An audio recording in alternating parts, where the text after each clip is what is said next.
Hey! Welcome to the Island Shuffle.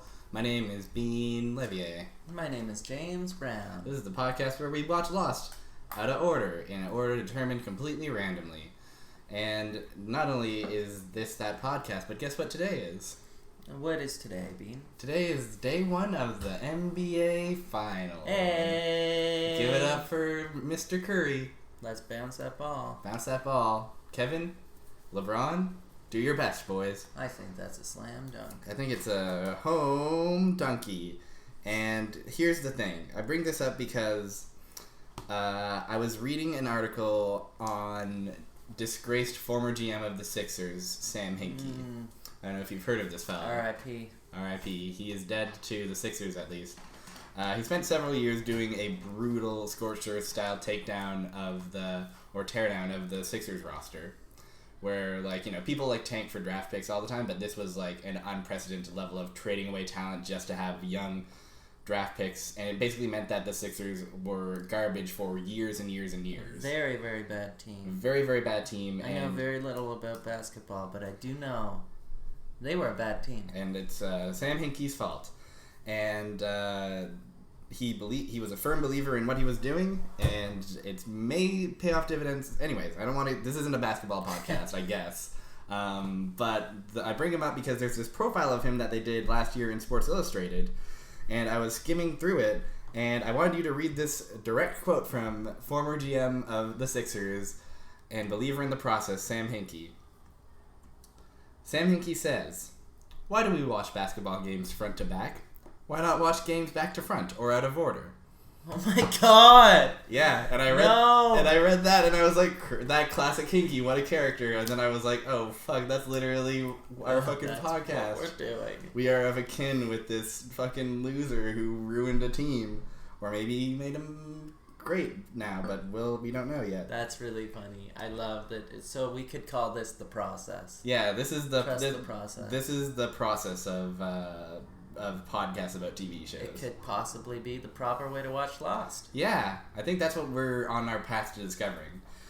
This week we watched, thankfully not another Season 6 episode. Thankfully not an episode adjacent to the previous episode. But we did dip back into Season 2, episode 21 this time, titled simply, ? And to clarify, it's just the punctuation mark of a question mark. It's not spelled out question mark, it's just, huh? It's not like a Radio Free Roscoe question mark. No, unfortunately, it's not I'm question mark, and I'm wondering, what do you think of this week's episode of Lost? What's the deal with high school? I thought it was a fine episode. I thought it was sort of slow. I mean, it's weird because it was there was actually, I guess, quite a bit of action. I mean, a bunch of people got shot. Yeah. Actually. No, that was in the last episode. Yeah, that was the previous lead. Okay. This episode takes place immediately after the shocking deaths of Anna Lucia and Libby at the hands of Michael, which was a big oh my god, what the fuck, what the hecky? I guess, yeah. It felt slow to me though for some reason. I guess there was a lot of mystery around the question mark, which sort of was very vague, and I sort of, the question mark was just a weird symbol that I couldn't really connect to. I found it didn't really have the strength of the first Season 2 episode, which I mean, but I guess any episode about Sawyer I am bound to love. Yeah, you're bound to love that raggedy ass con man. He's always pulling his long cons and stealing his guns. By the way, the guns come up in this episode. The guns do come up in this episode. You know what else comes up in this episode? What? The heroin. Yeah, the heroin comes up. Someone does a little heroin. Someone does a little heroin. And you know what else it does come up in this episode? Broad themes of faith. Which, I was... Whenever I saw that, I was like, holy shit. Yeah. Did they plant the seed all these years ago? And the answer is, no, they've just always been fucking around with faith and decided to make it a real guy instead of just an idea at the end. Exactly. Decided that this is what it was going to be. Yeah. Jesus Christ. No, watching Season 2 again just sort of reiterates how fucked up Season 6 is. Yeah, and how it's they made the island into something completely different that it wasn't before. And it's the Season 2 representation of the island doesn't really match up with what they say the island is later. Exactly, yeah. What do you say we start as we always do, from the tippy top of the episode. What the heck is the first scene of this episode? I believe it is Echo having a spooky, trippy dream. Yeah. Mr. Echo's there chopping some wood. He goes over and he sees Ana Lucia. They have a chat. He's like, I'm building a church because I'm a guy. And because that's what else are you going to do when you're bored ass on the island? You build some shit, I guess. A goddamn church. And then Ana Lucia is like, this is a dream. I'm dead already. And then suddenly Echo's down in the hatch where the button is. And he was having a snooze. Sorry? He was having a snooze. He was having a deep snooze. And then so he had a dream. I do want to bring up just specifically, that reminded me, in that dream, like, Ana Lucia looks fine, and then a second later, she's like, I've been shot, and then she has, like, wounds from being shot, but they did that thing that every movie does, where she got shot in the stomach, but her mouth is just gushing blood, and I just don't know how that happens. And later, there's also another character who had also been shot in the stomach, who coughs up a furious amount of blood. Coughs up so much blood, and I mean, I would like to see someone get shot in the stomach to see if the mouth blood thing happens, because it seems weird to me. Yeah, is that a real thing? We're gonna have to... I might have to shoot you in the stomach just to see. Yeah, well... I mean, I think the podcast. Yeah, I mean, it's for science. We have a lot of fans, and they're wondering... They're wondering how accurate Lost is depicting internal bullet wounds. The answer is probably completely accurate. Probably completely accurate. The show doesn't fuck around. It's really well thought out. It's from point A to point B. Everything about this show is airtight. Just kidding. Hoo-ha. That's a little joke. A little joke. We like to joke. We love to laugh here. We're nothing but a couple of pranksters. Anyways, in Echo's dream, he sees his dead brother, and his dead brother says, go to John Locke and ask him about the question mark. He'll know what it means. You guys have work to do. Ooh, spooky. Later. And also in the dream, like, there's a bunch of question marks everywhere. They go to the, like, keyboard that they're inputting the buttons, and it's all question marks instead of a QWERTY keyboard, and the timer is all question marks, and it's like, this is fucking trippy, dude. That was a little on the nose for me. I thought that was sort of killed the illusion. Lost always kind of, like, goes for it with dream sequences. They're just like, this is our opportunity to just not be subtle at all. Yeah, exactly. Yeah, we can finally do it. We can finally shed pretense of reality and just go buck wild. The keyboard of entirely question marks was, like, so fucking dumb. Yeah. I think, actually, what they should have done is when I guess the theme or the opening of the show is just the shitty letters floating through black. They should have replaced it with 4 questions. Oh, that would have been a good move. Yeah. And by the way, it's worth addressing that the title sequence of Lost, which is just the text Lost in a boring font floating towards the camera blurrily, it's like 5 seconds long, and it sucks. It fucking sucks. It's not good. Really, really bad. I remember back at the time being like, this is spooky, and now I'm like, I can do that in a second on like Adobe Premiere or whatever. Yeah, exactly. It's what was the other thing I wanted to say? Oh, just that they should have, as a great little joke from the producers of Lost, I think it would have been fun if for this episode, for the subtitles track, they made it entirely question marks. Oh, that would have been good, except that all the deaf people wouldn't be able to watch this episode. They'd be mad, but like, it's a good joke. It's a good joke for sure. I feel like you could tell deaf people, like, hey, it's a good joke, and they'd be like, oh. Well, it is a good joke. You're right.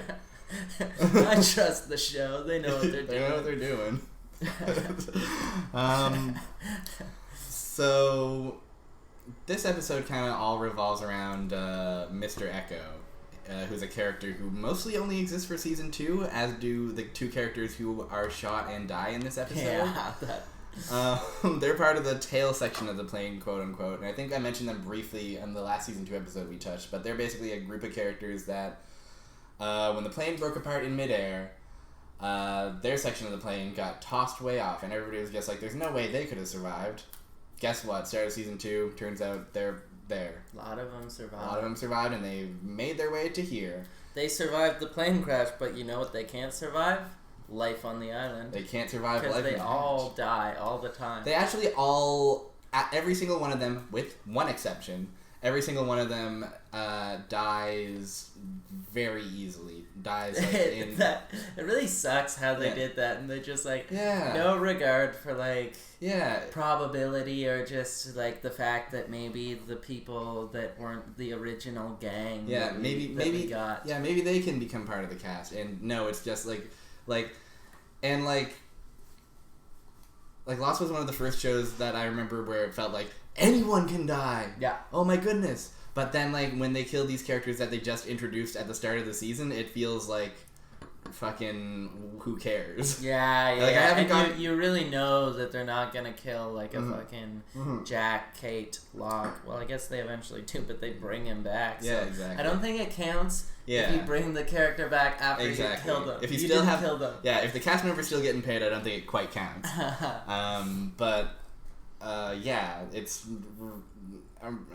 It's frustrating, and it makes me Mr. Echo, for example, dies shortly into season 3.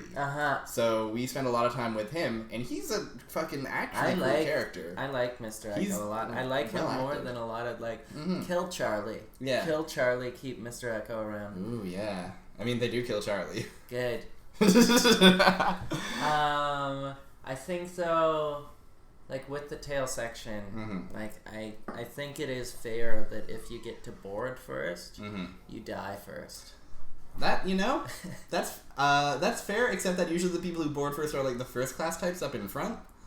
So... I guess. I don't know what kind of planes you're driving in. I'm driving in a little rinky-dink plane that takes me to St. John, and that I can see the pilot through. That's the kind of planes I'm flying through. How many... Are there 2 seats on either aisle, or 1 seat on either aisle? 2 if I'm lucky, usually, sometimes just 1. I love the 1, and it's so fucking loud. It's unbelievably loud. You cannot hear yourself think, and you can see the pilot, and he just gets up and talks to you. He just shouts back and is like, "Hey, coming into St. John now." I love that shit. It's like a bus. It's so bananas. It's so buck wild. It's such a visceral I'm on nice planes. They get the nice planes when you're flying to Toronto or wherever else you fly. I don't really fly much. But it's a real stark contrast when you fly into any maritime airport for sure. I think it would be great if they took those planes and then they went with my really great bus idea that I just pitched. So they put the bars so people can stand in the aisles, and you don't buy seats, you buy a ticket to the plane, and they say there's 20 seats, they sell 30 tickets, and you gotta give your seat up for an old person. Yeah, exactly. And then the seats are arranged in a wacky way and the plane kind of twists. Yeah, exactly. Some seats are facing the walls and shit. I don't know. I don't think that would exactly solve the overbooking problem that has Hey, shout out to that. Hey, shout out to dating ourselves in early 2017. I saw a WestJet commercial just to keep the plane banter going. Sure. I saw a WestJet commercial, and it was bragging we never overbook our flights. It's cool. That wasn't the problem. Was more that they assaulted a dude. Exactly. I feel you can just push the "we will never assault you" angle. Yeah, and that works really well. Yeah, that'll do me. It's oh, you won't violate my basic human rights? I guess I'll settle for that. We won't drag you kicking and screaming through a crowd full of strangers after you give us several $100s. Yeah, man. Boy, let's hear it for late stage capitalism, my boys. That would have been fucked though, to be that fucking staff member. Yeah. You gotta go sit down in that seat afterwards, and I'm sure they didn't ask for that to happen. Yeah, I am definitely wondering how the rest of that flight went, because I feel not very good. I feel that's not a fun flight. I feel Please that's a poor enjoy ride. the onboard entertainment. Yeah. And, but watch them Lost. Exactly. Get lost in some Lost. That's a bad plane entertainment. Yeah, that's definitely revolves around a plane crash. Hope you're not in the tail section. Yeah, jeez. Oh boy. So the non-Echo related plot is kind of everybody post Michael shooting Anna and Libby, he bursts out of the hatch and goes, "Guy got assaulted. The guy we were keeping prisoner got out. I don't know. Blah." And they go, they see the scene, they see Anna Lucia's body, they see Libby's body, they're cleaning up the mess, and then suddenly Libby coughs up blood, and Michael's like, "Oh shit." I just realized that there was... So later in the episode, there's like in Echo's backstory, there's the idea of someone coming back from the dead, and that's what happened with Libby as well. So that's some good writing. That is actually pretty good writing. Recurring themes. They definitely do. And then Locke comes back from the dead in season 6. Yeah, they definitely handle the idea of faith better when it's an abstract thing and not a person. Absolutely, yeah. And even then, they're not handling it that great. They're pretty on the nose with it, but it's still like more well executed than it ought to be. It's really weird to be back here and just be like, oh, Lost was actually a good show. Yeah, Lost was alright sometimes. Sometimes Lost was alright. So, in those scenes, there's a lot of, your classic... Jack's pissed at Sawyer. Kate's sad. Nobody knows what to do. Michael doesn't want to get found out. This is like your classic island dynamics. Yeah. Pretty run-of-the-mill stuff. But I kind of want to spend a little more time diving in on the Echo and Locke stuff, because that's the real fucking meat and potatoes of this stuff. Yeah, absolutely. Echo shows up on the scene and is like, "Hey, so the perpetrators must not have gotten far, right? I'll go help him out. You and me, John, let's go." And John's on crutches, and John's like, "I don't know." And he's like, "No, come on, we gotta do it." And then later, shortly after they leave, they reveal, like, we're not going to do that. We're going to find the question mark. We're going to follow my dream that I had. Which... Who gives a fuck about the man that just killed 2 of our people and shot another one? Yeah, Echo, hey, I know you're trying to, like, purvey a message of faith here, but also, you definitely did lie to everybody about what you're doing and where you're going, and people's lives are on the line. I love how Locke doesn't care at all, though. Locke is like, Locke is first, he's pissed because he's like, I'm not going to tell you about the question mark, even though it's a stupid fucking thing. And like, it's meaningless to everyone, and like, Locke, I don't know why he's so shitty about stuff. Yeah, like Locke is just grumpy. He's a bad dude. Oh, I know why Locke is fucking grumpy. In the previously on, the prisoner his legs got crushed. Yeah, his legs got crushed by a big old blast door, and he asked the prisoner they were holding to go push the button for him, because it was ticking down. Oh yeah. And when Buddy comes back, he says, "I didn't push the button. Nothing happened."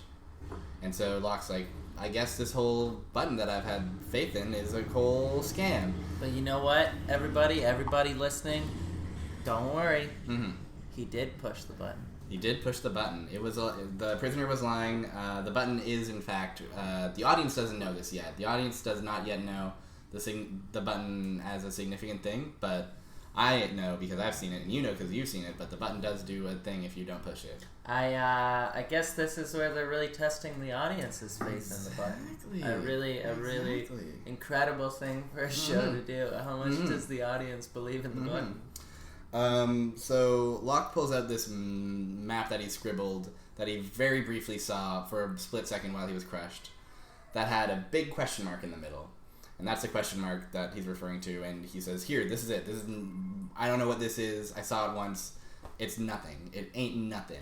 And Echo's like, "This is a map, right? This is your hatch. Let's follow it." And their dynamic is very much Echo's like, "We gotta follow this," and Locke is like, "Go, I don't know," which is interesting for sure.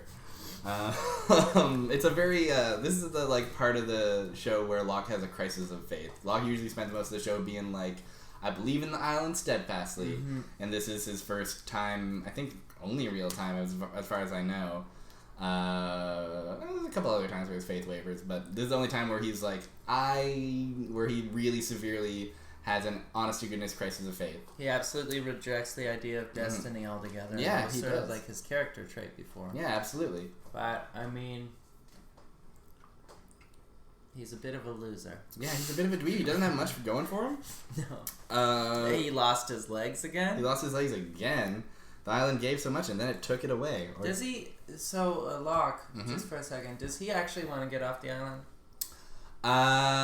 More or less, no.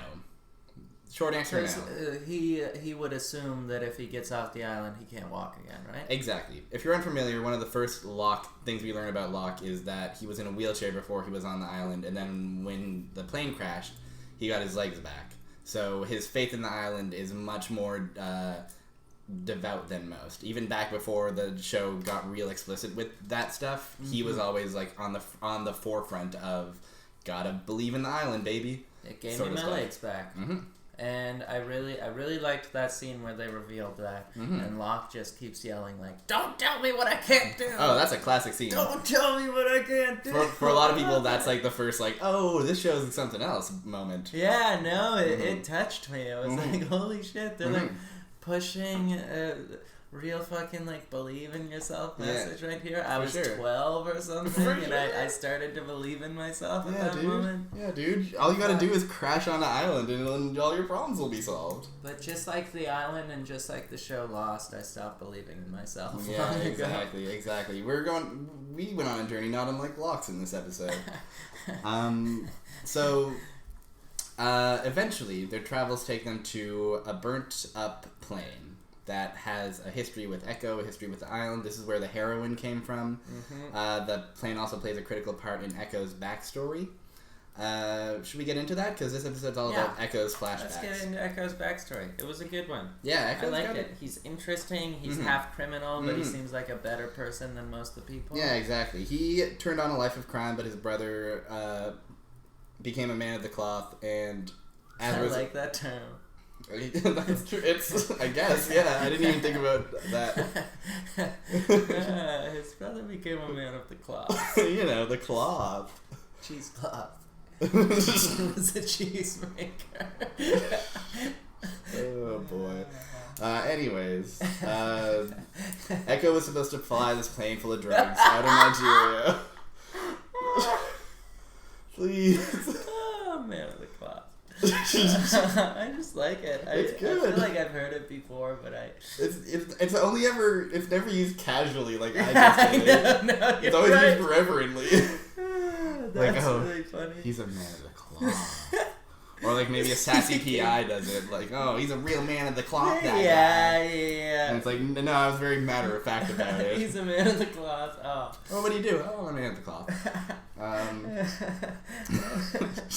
If I didn't understand the context, I would be so curious. Because I understood that you were saying that he's a priest, but if someone said casually, he's a man of the cloth. Oh, like he's a janitor? Like... Yeah, exactly. I'm not sure what... He works in a fucking clothing, like... Oh, that Gucci guy is a real man of the cloth. Yeah, exactly. No, he's more of a leather boy, actually. Is Gucci a person? Or Gucci is definitely Gucci Mane. Yeah, Gucci Mane. He's a mane of the cloth. Hey. Just like the lion's mane. Oh boy. We were talking about a show, weren't we, at some point? I don't know. I really like our airplane band. We did have a fun go back to that. We could. Airline food, baby. It's crazy. It's weird. It's not good food. Alright, back to Echo. Okay, back to Echo. Anyways, so Echo was supposed to fly this very burnt plane that they're sitting at right now, out of Nigeria. It's full of drugs. They were disguising as priests for some reason. And Yemi shows up and says, I'm gonna do this. And for some reason he ends up taking some bullets and being on the plane and dying.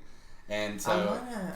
I want to rewatch that. I mean, I feel I don't think while we're doing this podcast I'm ever gonna watch another episode of Lost outside of the context. Oh, of course not. Like that's sacrilegious. Yeah. But, and I am a man of the cloth when it comes to Lost. Yep. But no, I would really like to be reminded of that because it seems so weird to me. It is. I remember, okay, so to clarify, this whole, plane thing is not in this episode prior. This happens in an earlier episode, so the audience knows this. But this doesn't happen in this episode, and we're just kind of half remembering how it goes. The main points are, that plane flies out, it's full of drugs, and also his brother's body, and Echo turns to a life of priesthood, which is where we find him in this week's flashbacks. And he's getting a forged passport from some guy. He's living in Australia, I think. And the priest comes along and says, I think he's just living as a priest now for some reason, just because, I don't know, what else do you do? I think he just stole... Did he just steal his brother's identity or something? I assumed that's what must have happened. Yeah, it must That's what I would have done in this situation. I mean, none of my brothers are priests, but, so, Micah is an engineer. Yeah. I would steal his engineering thing, and like I feel like that's enough to pass yourself off as an engineer. Yeah, I think that's a good way to honor his memory when he goes down in a hail of bullets. Yeah, exactly. Whenever he gets on that plane, I'll make sure he keeps his ring. Yeah, for sure. So Echo is tasked with investigating a miracle. Apparently, a girl was dead and then came back on the autopsy table. Echo goes to investigate, talks to the Undertaker. And in one of the more visceral scenes that I remember from early Lost days, from all of Lost, the Undertaker talks about it and says, yep, she was lying on the table, she was absolutely for sure dead, and then when we started cutting into her, she fucking started screaming. And they have a tape of the autopsy and they play it, and it's just like, they play the audio of the autopsy and the Undertaker's just like, you know, given his like medical assessment, like, you know, subject was this, that, and the other, and it's just like starting the incision, and then suddenly just blood curdling screams. Some real horror movie shit. And all this audio happening over just like a still, like very stills of Echo like listening and being weird. Zoom in on the cassette tape playing. Zoom in on the Undertaker going to get a drink. Like it was one of the more like effective scenes that Lost has done. Yeah, absolutely. It was a well done scene, I think, and scary. and especially like the Undertaker like immediately like pops the tape out, gives it to Echo, and says, "Take it. I never want to see it again." And I remember being like, "Shit, that's fucked up." I feel like just from where I'm coming at the show, I found the entire episode I sort of couldn't get entirely engaged, and whenever I saw that scene, I was like, oh yeah. Like, I can't. That's a pretty good scene. This definitely is a lot of like it relies on some knowledge, unlike the Long Con, which is very standalone classic island shenanigans. That was incredible. I will forever. That's definitely my favorite episode of Lost. of the 4 we've watched. Now that I have 4 discernible episodes of Lost in my memory, you can clearly put Long Con above the rest. I'm really glad that was the first episode. If we banked some season 6 in the first episode, maybe we wouldn't be doing episode 4 of this podcast. I'd be like, nope, the show's too fucked up for me. But no, it's nice to have a reminder that the show can be really good. This show's got some gems. It's got some home runs in it. Anyways, back on the island times. Back on that sweet island lifestyle. We enter another dream sequence. Echo wakes up, sees his dead brother, and goes, "Follow me." And they climb up the nearby cliff, and they go up, and he sees the Echo's brother in a wheelchair saying, "Wake up, John." And then he falls down, and it wasn't Echo dreaming. It was John. Whoa! The island. Mind freak, baby. Oh, I like how... So that's really interesting because, it introduces the idea that these two different people are having these, like... prophecy dreams featuring the same person. Yeah. And even after that happens, John is still like, no, it's bullshit. And even after like the information that he's given in the dream turns out to be true, John is like, no, it's all bullshit. Everything is a lie. And it's like, you just had some crazy shit happen. Exactly. And your legs work. How are you gonna like turn that back? Like, I think a strong theme of this episode in particular, but also throughout the whole show, is, you know, when something extraordinary happens, when a miracle happens, you will take from that whatever you need at the time. Whether if you're looking for an affirmation of faith, you will get that, as Echo gets that. And if you're looking for a reason to reject faith altogether, then you will find that as well. That's fair. That's a good assessment. I feel like you could write a thesis on that. Yeah, you could, I think. And that's what we're here to do. This is part 4 of 120 of my thesis on Lost and Faith. I'm going to pitch this for a master's. Yeah. Please. That would be sick. If you could just do a podcast for a master's. That would be super sick and also unlikely. It'd be like a podcast, but instead of making no money, you pay $10,000. Yep, exactly. You make the opposite of money. You make debt. A lot of debt. So John relays his dream to Mr. Echo. Says, your brother told me to climb this cliff. I don't know what we'll find. Echo climbs up, and he looks down, And he's like, I don't see anything. And then, oh, wait a second. He sees the plane, and the camera zooms out, and the grass surrounding the plane, guess what? It's carved in the shape of a question mark. The ground has been salted, so nothing can grow there, and it's a deliberate thing. Which I love that it's like they could have just not explained that, but fucking Echo has to eat a sample of the ground and then goes sulfur. Yeah. There's been salt here, and it's like, first, I feel like he could say salt, not sulfur. He could. Secondly, there was no reason for him to do that. He didn't need to eat the ground. It was really... He could have just been like, well, this is the question mark we've been looking for. Exactly. Anyway. This is the thing we found. Okay, so... what happens is they move the plane and then, move some dirt and they find, guess what?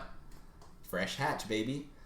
Fresh hatch. Get your fresh hatches here. Hatch 5 of 6. Hatch 5 of 6. There's definitely a point in time where, the discovery of the hatches and what is in there is one of the big mysteries of late season 1-ish. And then by season 3 it feels like they're just running into hatches left and right. It's new hatch. It's another hatch, you don't say, really, no way. So they go into this hatch and they find a bunch of dingy TVs, dusty stuff. And they find that they're all kind of wired into cameras that are all, guess what? Filming what's going on inside the hatch. Hatch number 1. Inside the button hatch. Inside the original hatch. The Swan Station, as it's known to the Dharma Initiative. And they pop in a VHS, a dusty old VHS, and they find an orientation tape, which I always found were fun watches. I like those. Yeah. Well, I just love the orientation tape aesthetic. I love training tapes in general. That feels very that's definitely, when Lost has an orientation tape, it feels pretty fucking authentic. It feels absolutely. This could and they be something. 70s it up a lot, and they really date the thing. And I think it's very cool. It is very cool. The orientation tape basically says hey, it's 1980, and you've been assigned to this post with the intent of watching the people in the Swan Hatch. And they are under a psychological experiment, but they don't know it, and your job is to record it all. And this effectively, for Locke, confirms what he was suspecting, which is that, I think at one point the orientation tape explicitly says, the participants in the Swan Hatch, the button hatch, believe that their work is of the utmost importance. And so Locke is well, all my doubts are confirmed now. We for sure the button is useless, and there's no point to it. That it wasn't important. Even though they don't explicitly state that at all. Yeah, exactly. It's almost like it was written by people who had a larger grasp of what John Locke was gonna think. Exactly. They were trying to rile him up. And for what it's worth, we eventually find out that the real experiment was those in that station. Really? Yeah, because we find out eventually that the button is important. The button is very important. And we do eventually also find out that it's the people in the Watcher station who are the experimented on. They're the ones that are getting the twist. Oh, I can't fucking wait. Maybe I'll find that out next week. Maybe I'll find that out 2 years from now. Yeah, it's really fun, glancing down the fucking barrel of the scope of this monstrosity that opening up that hatch. Just staring down and going, hello? Why did we do it? I'd love to hop into some season 4, season 5, season 3, season 1. Yeah, we've definitely only dipped into 2 seasons, and they've both been delights. They've both been real fun things to talk about. They've been good. I'm excited to do more of the later seasons, really. Season 6. Yes. Season 5. Those are the ones. Late season 5. Late season 5. Late season 6. Late season 6. Maybe even some late season 4 if you're feeling crazy. Late season 4. Early season 4. Late season 3. Let's throw some early season 3 in there too while we're at it. What was the one that we just did? It was this was late season 2. Late season 2, and I've already watched mid to early season 2. Early season 2. And then before that is late season 1. And then what started it all off was Early season one. Yeah, And that's then right. The show about the plane. Yeah. Started with a pilot. Yeah, it did. It all started with a pilot. Hey. Could you imagine? Just imagine this scenario. So, a grandfather is like tucking in their grandkid at night. The grandkid is probably about 6 years old. And then the grandfather goes, "Let me tell you a bedtime story." And it was just the entirety of Lost. They just so there's a plane. Systematically list off what happens, introduce every character, and kill everyone. So then there was a tail section, and then everybody thought they were dead, but they were alive. And then they weren't alive for very long. They all died immediately. Yeah. By 2 p.m., by 2 a.m., he's like. And then the manifestation of evil incarnate. Exactly. That when you do that sort of experiment, it really reiterates how fucked up this show got and how they just completely lost sight of what they were originally doing. Lost. They got lost. Let's wrap up these plots. The central plot of Locke and Echo is resolved with them having an argument. Locke basically says, "Yep. No faith, baby. It's all bullshit, man. Fuck this. Fuck you, Mom." He gets real punk anarchist. He gets real, he breaks his edge. And then Echo goes, "No way, dude. Listen, that plane up there..." That's a really good impression. It's like, "Hey, it's me, Mr. Echo. No way, dude. Don't do drugs, kids. I'm never gonna do drugs. I'm a priest. I'm a man of the cloth, and I'm never gonna do drugs. I'm never gonna break my edge." And he basically says, "My brother was on that plane up there, and it crashed above where we're standing, and then I crashed on this island. That cannot be coincidence. Surely there are higher powers at work. So if you're not gonna keep pushing the button, I will." And it's it's a fucking good scene because we've established that Terry O'Quinn is probably the best actor on the show that's Locke. That's Locke. Yeah. And I forget the name of the fella who plays Mr. Echo, but he fucking I really delivers. like him. Yeah, he delivers. I really like when he gets serious. He spends most of his. He doesn't have much time on the show. He spends it mostly throughout season 2. He is in the tail section. Exactly, yeah. But he spends most of his time kind of being quiet and then saying one wise thing and then fucking off. But when he gets a chance to really deliver some drama, he fucking delivers it for sure. They were actually planning since the demise of the show. Demise is not quite the right word for it, I like that word. It's definitely poetic. But the showrunners have been more forthcoming about stuff that they were trying but didn't quite work out. And you can see and hear the seeds of a Locke Echo conflict that was going to be a huge thing, but then Echo is one of the only people that I could see effectively going up against Locke because he is the same sort of stoic character, same faith. Very faith-based character. But then the actor just didn't constantly flying between Hollywood and Honolulu, so he asked to be written out. Really? Yeah, which is good for him. Understandable for sure. Oh my god, he dodged a bullet there. Right, he just saw what was coming. He was this show's about to get fucked. Yeah, this is about to be awful. Yeah, we're already delving into poorly thought out dream sequences. I'm gonna get out while the iron's hot. That's wild. I didn't realize that. That would be I bet that would feel good to be in a position where you're I'm gonna just turn down this biggest show on television. Yeah, and I just don't want to do it, so I'm not gonna. But at the same time, it also that's always been of all the what ifs, that's the biggest one. What if there was a fucking big ol' Locke and Echo fucking what if that became one of the big hot rivalries? That would have been great. That would have been cool. Yeah. Adjacent to a fucking Jack and Sawyer one, which is sort of hilariously dumb. It's super stupid. It's literally just so schoolyard. It's super schoolyard. We get a taste of it, and Jack is just I'm the boss, and Sawyer's well, I'm a grump and I want my guns. Yeah, I've never listened to a boss in my life, except for when I was a cop. Yeah, exactly. It's super, it's like, when it works, but also at its core, it's just like conflict for the sake of conflict. And Kate is right in the middle, and they're both like, they both guilt trip her so much. It's really insane, actually. Does Kate say one word in this episode?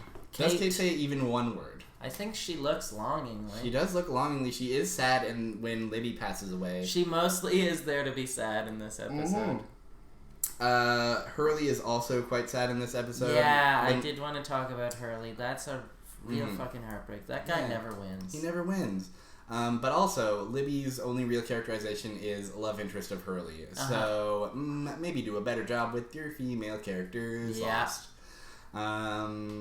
They were gonna go on a picnic. Yeah. He forgot the blankets. Is that why she died? That's why she died, because he was going to the hatch to get blankets. And then runs into Michael. God. Yeah, it's a heartbreaker.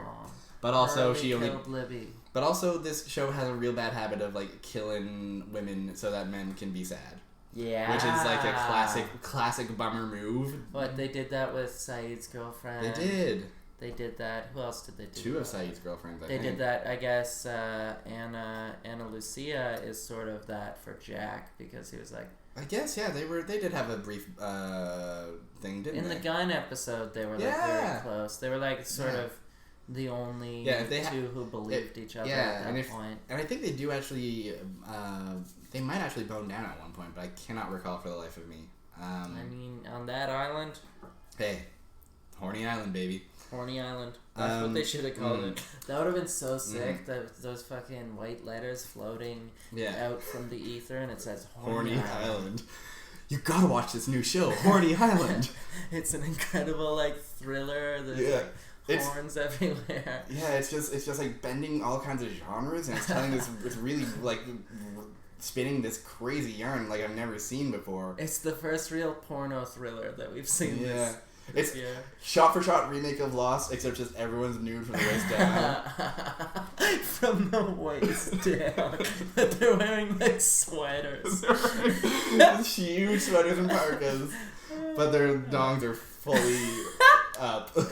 Oh god, that's good. The final thing I want to touch on was the last bit of Echo's backstory, which is he goes to visit the family of the brown girl, and the dad is like, I'm a psychic. And I'm a fake, and I'm telling you... That was sick. That was so awesome. It was crazy. I'm a psychic. Good. Psychics are fucking stupid. I steal people's money. I literally manipulate people for a living, and I tell them what they want to hear so that they'll give me money. And I'm telling you that's what's happening here. She had hypothermia or some shit.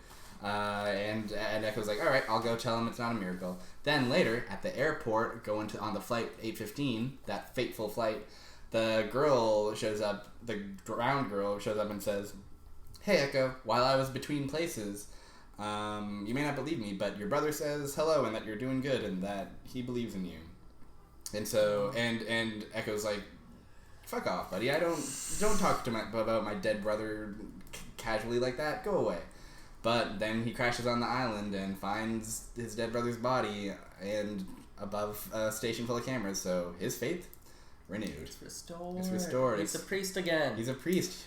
Echo is a priest again. Echo is a priest again. That's what this... It ends with Echo being ordained a priest again by, I think, Orlando Bloom, who is sort of revered in the Catholic faith. You poured us some martinis again, and I'm currently sipping, like, I'm basically sipping olive juice portion, at this point. Yeah. And I like olives, but it's definitely weird to sip olives in liquid form. It gets weird and slimy. Yeah. But honestly, that's how I like it.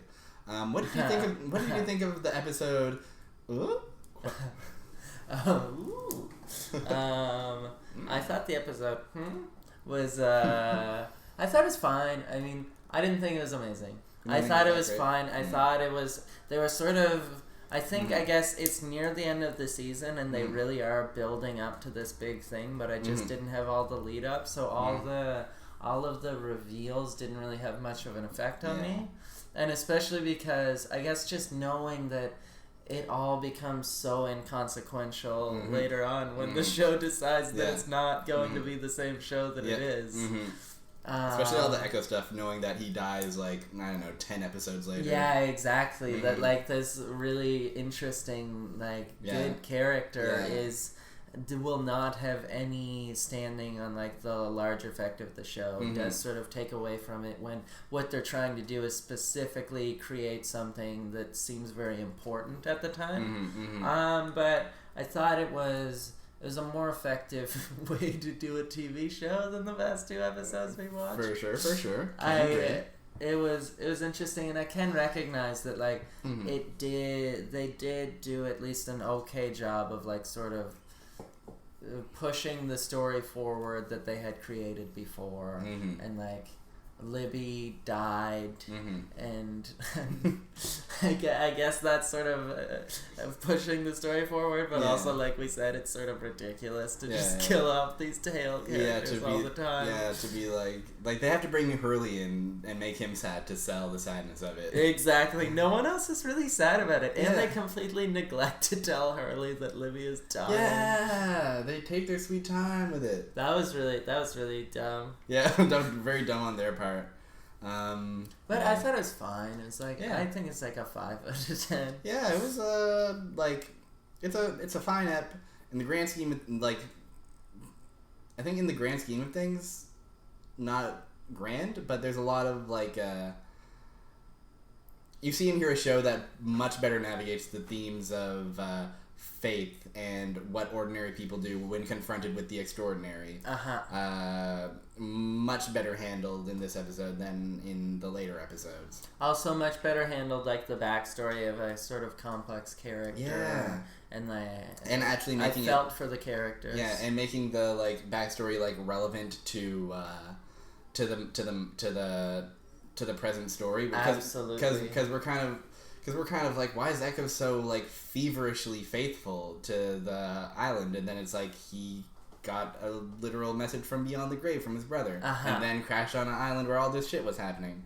And that was interesting, and that sort of makes sense in comparison to the 2 season 6 episodes we watched, where Sawyer's backstory in that episode had no standing on anything whatsoever. It was completely irrelevant. It existed in an alternate universe. It, in very literal terms, had no bearing on the plot whatsoever. And then Richard's backstory was fucking dumb. It happened 150 years ago, literally 150 years ago, in 1867, the year of Canada's foundation. Nifty 150. A little shout out to this country. Happy forthcoming Canada Day, y'all. You going to that free Carly Rae concert? Oh my god, almost definitely not. Yeah. But maybe. I'm definitely going. I'm diehard into Carly Rae, and the opportunity to see her for $0 is too tantalizing. Where is it? I actually don't know. I assume. Let's plug the Carly Rae Jepsen. Hey, we're gonna close out our podcast by saying, hey, go see Carly Rae Jepsen play somewhere in Montreal on Canada Day. What songs does she have? She has "Call Me Maybe," obviously. Run Away With Me. Burn. Oh yeah. I like that line a lot. That synth line. That's a great one. I Really Like You. All of Emotion is just nonstop bangers. Cool. Okay. I don't think that's exactly the hottest of hot takes, but it's true. I'd like to drink in a park near where that's going on, and I can hear it going on, and it's I can feel like I'm experiencing the thing, but also I don't have to experience the crowd or anything. Yeah, that's good. Yeah, I don't want to experience. I don't like crowd. I don't want to stand in a sweaty crowd. No, ever. Especially an event like that's outdoor free, a prime time for that sort of thing. Outdoor free holiday and top pop lady.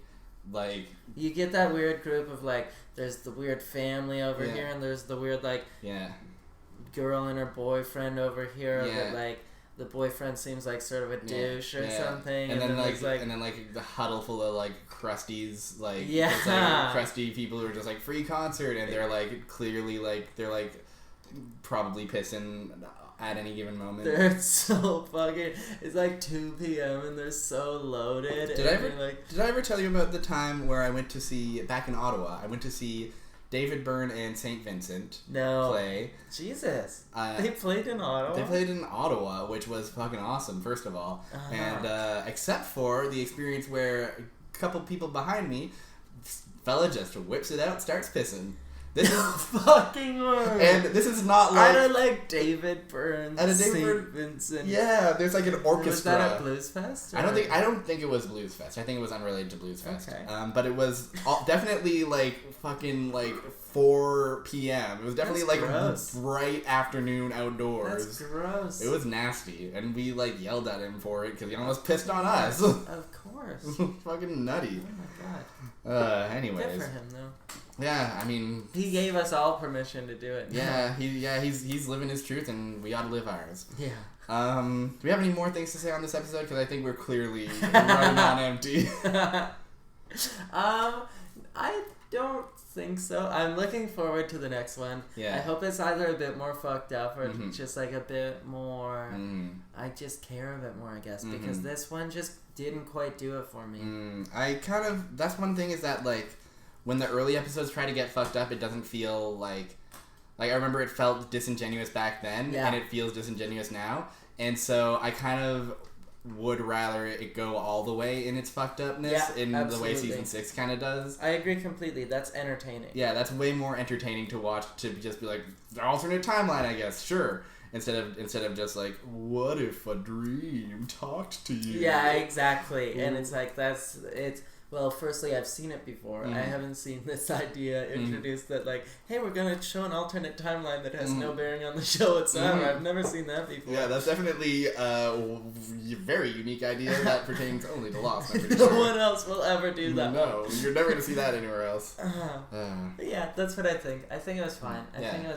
I think if I were, like, watching the show in sequence and was really excited to find out what was going to happen, I would be satisfied with this episode. Absolutely. But it wasn't tremendous. Yeah, absolutely. Very, as a standalone ep, not great. Some pretty great moments in it, though, I think.